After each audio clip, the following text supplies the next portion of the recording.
नमस्कार। India debate में आप सबका स्वागत है। मैं हूं आशुतोष पाठक।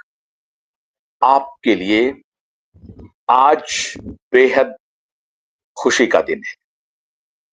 खुशी का दिन इसलिए कि मैंने कल देश के 4 नामचीन वकीलों के साथ, जो मुंबई में रहते हैं, नागपुर में रहते हैं, मुंबई हाई कोर्ट और मुंबई महाराष्ट्र हाई कोर्ट का जो नागपुर बेंच है, उसमें भी प्रैक्टिस करते हैं।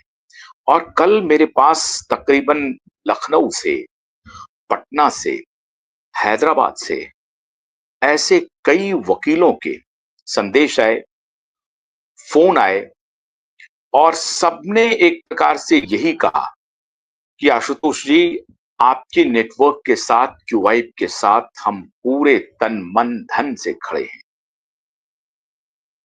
आपके न्याय की लड़ाई में देश भर का वकील खड़ा है। नीलेश ओझा की टीम के साथ हम लोग पूरी तरह से खड़े हैं। आपने जिस तरह से न्याय की आवाज को मुखर किया है और आप जिस तरह से न्याय के लिए लड़ रहे हैं, हम लोग सब खड़े हैं।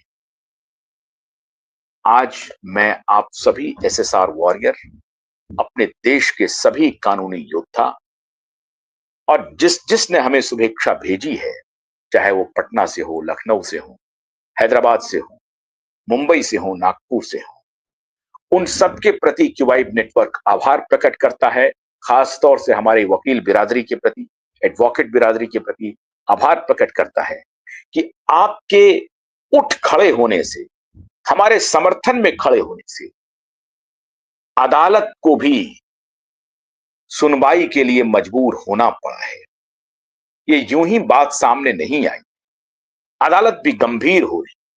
अदालत को लग रहा है कि हां, न्याय की कहीं पुकार हो रही है, न्याय की कहीं मांग हो रही है, हमें सुनना चाहिए, अन्यथा लोग हमको दूसरी निगाह से देखना शुरू कर देंगे। लोगों का हमारे ऊपर भरोसा उठ जाएगा।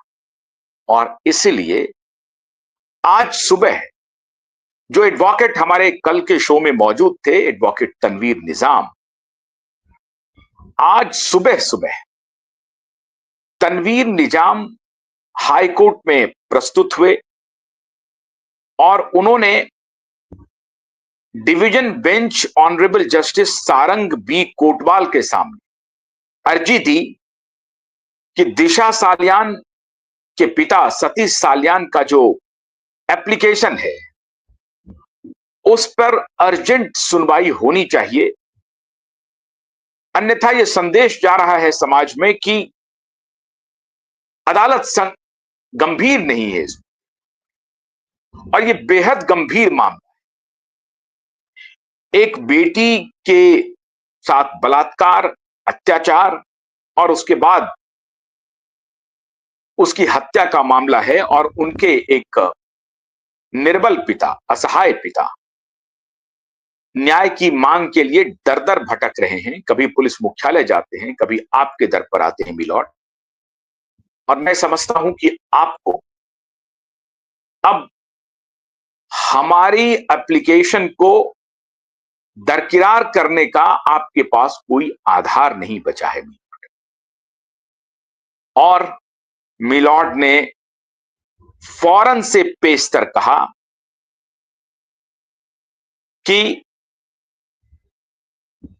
रजिस्ट्री को, जो यहां दिल्ली में रजिस्ट्रार कहते हैं लेकिन महाराष्ट्र में रजिस्ट्री चलन में है, बोलचाल की भाषा में रजिस्ट्री कहते हैं, जो एडमिनिस्ट्रेटिव दफ्तर होता है जहां से कि केसेस अलॉट होते हैं कि किस बेंच में कौन सी हियरिंग होगी, कौन से केस की हियरिंग होगी। वो जो अलॉटमेंट होता है उसको रजिस्ट्री कहते हैं। तो रजिस्ट्री को जस्टिस सारंग बी कोतवाल ने इंस्टेंट डायरेक्शन दिया, इमीडिएट डायरेक्शन दिया कि आप इसे यथाशीघ्र, कौन सी तारीख हो सकती है सुनवाई की, उसे आप दे दें। उन्होंने 30 अप्रैल का तारीख दिया है। अब मैं उसका जो एक न्यूज वैल्यू है, मैं आपको पढ़ के सुनाता हूं। Today the division bench of honourable justice Sarang B Kotwal directed the High Court Registry to list the matter for final hearing on the said date. The direction was passed after Advocate Tanveer Nizam, appearing on behalf of petitioner Sri Satish Salyan, father of deceased, mentioned the matter before the court in the morning session, seeking urgent hearing in light of seriousness of the case. Advocate Nizam submitted that the petition has already received clearance from the registry and emphasized that the case involves grave allegations of gang rape, murder, and subsequent cover-up. A court-monitored SIT investigation has been sought in the public interest and for justice to the victim. The court acknowledged the urgency and accordingly directed the registry to list the matter for hearing on 30th 4 2025। जब उन्होंने ये दलील दी कि ये बहुत ही एक heinous crime की याचिका में लेकर के आया हूं और इसे आपको सुनना चाहिए, अविलंब सुनना चाहिए, तो जस्टिस सारंग कोतवाल ने विलंब नहीं लगाया और फौरन रजिस्ट्री को आदेश दिया कि 30 अप्रैल के लिए ये तारीख मुकर्रर कर दी जाए। इस पर हियरिंग की तारीख आ गई। It may be noted that there are two important filings in this matter. One, a detailed writ petition filed by Sri Satish Salyan, writ petition है, and the second, an interim application IA spanning 285 pages filed on 15th April 2025 containing several crucial documents. जो दो application थे, पहले जो लगभग 266 page का application था, affidavit था जो इन्होंने फाइल किया था सतीश सालजान ने, और उसके बाद एक सप्लीमेंट्री एफिडेविट उन्होंने फिर फाइल किया है और वो एफिडेविट है ये 285 पेज का जो 15 अप्रैल को फाइल किया गया। आपको याद होगा कि मार्च में ही फाइल हुआ था पहला और 1 अप्रैल को, बल्कि मार्च में फाइल हुआ था और उसके बाद तारीख मिली नहीं हियरिंग की, तो दूसरा एक एप्लीकेशन उन्होंने फाइल किया है 285 पेज का, ये भी 15 अप्रैल को फाइल हुआ है। द सेड आईए जो इंटरिम एप्लीकेशन है वो क्या है? A 66 page affidavit by Shri Satish Salian, subsequent developments post filing of the original writ petition, crucial material evidence. अब इसमें जो